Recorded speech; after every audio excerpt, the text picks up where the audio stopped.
एकच आवाज झाला, धड धड धड धड धड, आणि सगळे दगड खाली पडले. सुरुंगामध्ये पूल तयार झाला. सगळं फितूर सैनिक गेलं. स्टेट शाहिस्तेखानाचं सगळं सैनिक किल्ल्यावरती गेलं. अरे खुले आम कतली चालू झाला. अरे फिरंगोजी नरसाळा एक समशेर घेऊन 100 शाहिस्तेखानाचा सैनिक कापत होता. जिगर होत नव्हती कोणाची.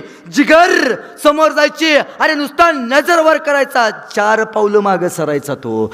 त्यावेळी त्याला कळलं मराठे नेमकं कोणाला म्हणायचं, ते फिरंगोजी नरसाळांसारख्या सरदारांना. थांबला, तिथंच थांबला.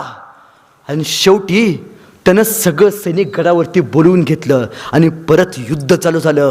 पण त्या बुरुज पडल्यानंतर त्यातली 300 मावळे तिथं आपले जखमी झाले होते. गडावरती फक्त 300च मावळे उरले होते. आणि या 10,000च्या सेनासागरापुढं 300 मराठे, त्यांचा निभाव लागला नाही आणि फिरंगोजी नरसाळा खाली पडले. शाहिस्तेखानानं संपूर्ण आतून तो किल्ला बघून घेतला. आणि शाहिस्तेखान फिरंगोजीच्या समोरून उभा राहिला आणि फिरंगोजीला म्हणाला, अरे वेडाबिडा आहेस का काय? अरे काय आहे रे, या किल्ल्यात काय आहे? 4 भितड, 2 बुर्ज, यांच्यासाठी जीव देतायसा? अरे काय काय किल्ल्यात आहे या? मला वाटलं मुबलक साधन संपत्ती असेल म्हणून तुम्ही लढताय.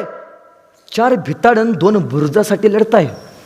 डबडबला डोळ्यांनी फिरंगोजी नरसाळा उभा राहिला आणि फिरंगोजी म्हणू लागला, शाहिस्तेखाना, तुला हे फक्त दगडा मातीचे गडकोट वाटत असतील, पण नाही रे, तुझ्यासाठी दगडा मातीचे गडकोट असतील, पण हा बुर्जावरती जो फडफडणारा भगवा आहे ना, त्या भगव्यासाठी मी लढत होतो.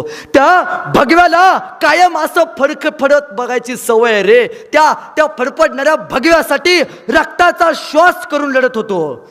त्याची ती अस्मानी लढण्याची जिगर बघितली. शाहिस्तेखान म्हणला, जा, तुला जिवंत सोडतो. तुझं ते शौर्य बघितलं, जा जा तुझ्या राजाला भेट जा.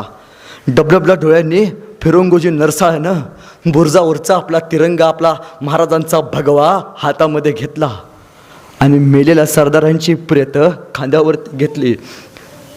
गडाला एकदा बघितलं आणि फिरंगोजी नरसाळा राजांच्या समोरून उभा राहिला आणि राजांना म्हणाला, राज, म्या कम नशिब्यानं गड गमावला. राज, काय म्हणतात फिरंगोजी नरसाळ? म्या कम नशिब्यानं गड गमावला. राज, तुम्ही सांगाल ती शिक्षा भोगायला तयार आहे. म्या कम नशिब्यानं गड गमावला. राज, शिक्षा द्या राज, मी मरायला तयार आहे. राज, डोक्यात नाही हो विचार आला.